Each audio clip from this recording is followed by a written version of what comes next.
Hi everybody, this is Dino Chris of Prehistoric Facts and Colossal Fossils. This is a Q&A episode, so let's actually get right to it, shall we? So, start with the YouTube one. So, Lukezilla got a bunch of questions for me. So, first question, who would win, Giganotosaurus or Optosaurus? That's a very close one to me. That one could go either way, but let's see. Optosaurus is a tad bit smaller than Giganotosaurus. I would probably gonna have to go with Giganotosaurus on this one, because Giganotosaurus has got a bigger skull. It's got bigger size. Its size is actually the main thing there. Is to see the how those animals actually kind of compare. But both of them got pretty nasty, pretty good claws on their hands, but I'd probably say Giganotosaurus would still win this one. I think power will actually determine this one. Optosaurus might actually be a little bit more agile than Giganotosaurus, but that's just my opinion. But that one can go either way. And then the next one is who would win, Dakotaraptor or Utahraptor? That one is really, really close to me. They're nearly similar in size. It's just that Utahraptor is heavier than Dakotaraptor. Dakotaraptor can be around 700 pounds, probably around 500 to 700 pounds in terms of a raptor, in terms of a dromaeosaur. And Utahraptor can be 1,000 pounds to close to 2,000 pounds, which is actually a pretty heavy dromaeosaur. So how do I think that one could go down? I would say Dakotaraptor would actually have the speed, whereas Utahraptor would actually have more strength. Because if you actually look at Utahraptor's skeleton and kind of see how the bones are like compared to other dromaeosaurs, you would actually see is that Utahraptor's got more very robust or sturdy bones compared to those other dromaeosaurs. Because those other dromaeosaurs, they got more delicate skeletons. I mean, Utahraptor skeleton's still going to be delicate. It's just that it's not going to be like as delicate as compared to other dromaeosaurs. But the main point here is it's pretty much strength versus speed. And who would win on that one? You got me. It's a toss-up. I have no idea on that one. And then we get to the Facebook questions, and so Benjamin from Hong Kong. So Benjamin here, he's got a bunch of questions from here. Does Acrocanthosaurus have a very good sense of smell? Most theropod dinosaurs would actually have a very good sense of smell, especially the large meat-eating dinosaurs. Because if you're a predator and you're going after large prey, you need to detect your prey not just by eyesight alone.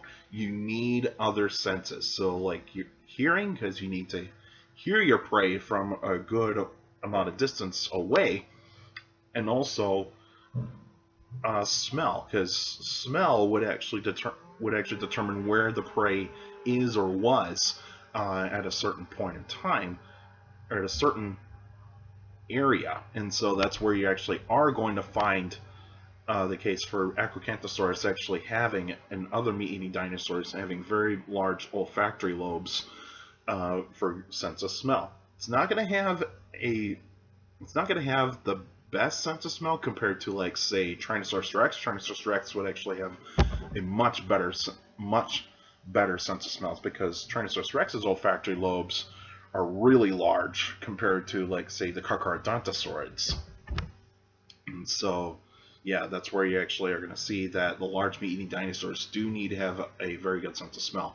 So I would think, yes, Acrocanthosaurus would definitely have a good sense of smell, but not as good as, say, the Tyrannosaurus. Is Monoclonius and Centrosaurus the same dinosaur? I have looked this up, and Monoclonius, it's based on one specimen, and it's a holotype specimen. It's only a piece of part of a frill, and I think part of something else. I can't remember what it was, but it's a very highly debatable topic when you're talking about ceratopsians. Not just the more highly debatable topic is the Taurosaurus Triceratops debate, but from my understanding, it looks more like that That Monoclonius could be Centrosaurus, but then there's others that say it is its own species. But right now, I have no idea on this one. Anybody out there that knows more about this, feel free to put it in the comments because this one is actually really confusing to me because I kind of saw some of the information, but it's kind of a little bit hard for me to get a grasp of what Monoclonius really is. Centrosaurus is a very well-known species of ceratopsian, so because there's multiple specimens, and so that's what we can actually expect. But from artist renditions, I've seen that Monoclonius, the frill does not have two horns coming down from the frill, whereas Centrosaurus does. It does have two like spikes going down on the frill, whereas like Monoclonius does not. So, but that's something that somebody can actually look up for me. Is Raptor Rex the most robust of all small predatory dinosaurs? I wouldn't necessarily say that because Raptor Rex is still a debatable dinosaur because from a lot of papers that I've seen is that Raptor Rex could be its own species or otherwise it's a juvenile of a Tyrannosaur that has already been discovered.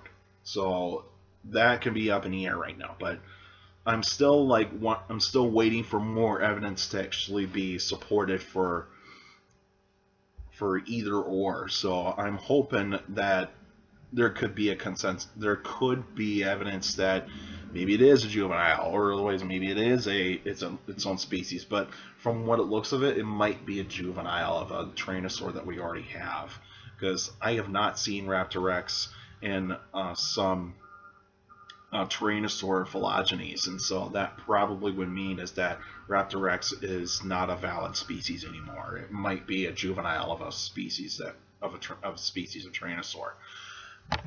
But yeah, I wouldn't call it robust because if we're just talking about if it's its own species, then I would probably say I wouldn't call it robust. I wouldn't probably call it probably more like it's in a transitional type of form where it's still agile but getting into the robust area. But I would not say it's robust in terms of small predatory dinosaurs. I would not say that. And who would win, Ceratosaurus or Utahraptor? So you got a late Jurassic carnivorous dinosaur that can be 20 feet long, and then you actually got an early Cretaceous dinosaur, predatory dinosaur, that is 20 feet long. So what could actually be the case for who would win? Now, Ceratosaurus is going to be a little bit taller and heavier than Utahraptor, and so probably in terms of power, Ceratosaurus would actually have the advantage, but Utahraptor would definitely have the advantage in terms of speed and agility. So, but if I actually had to make a guess on who would win this fight a little bit more often, I would say Utahraptor, because Utahraptor has got the brains, it's got the really big brain for its body size, so it can probably figure out the weaknesses of Ceratosaurus a lot better than what Ceratosaurus could actually do. Could actually figure out the weakness of Utahraptor.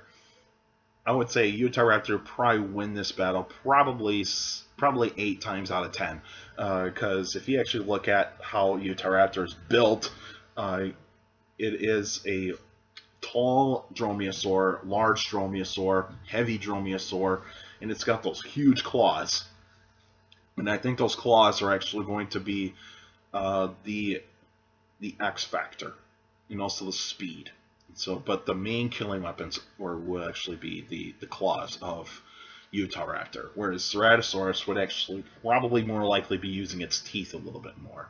And Ceratosaurus is not designed for full-on confrontational type of situations. It's more of like take a bite and then back off, that sort of dinosaur. But it could actually be a dinosaur that would be more interested in smaller prey compared to, like, say, Allosaurus would actually go after much larger prey. But Ceratosaurus has gone after larger prey, but it'll probably more likely when it needed to. So, but yeah, I would say Utahraptor will win 8 times out of 10 against Ceratosaurus. There'll be a couple times Ceratosaurus might actually be able to, like, knock down Utahraptor and then one step on Utahraptor, and Utahraptor's done.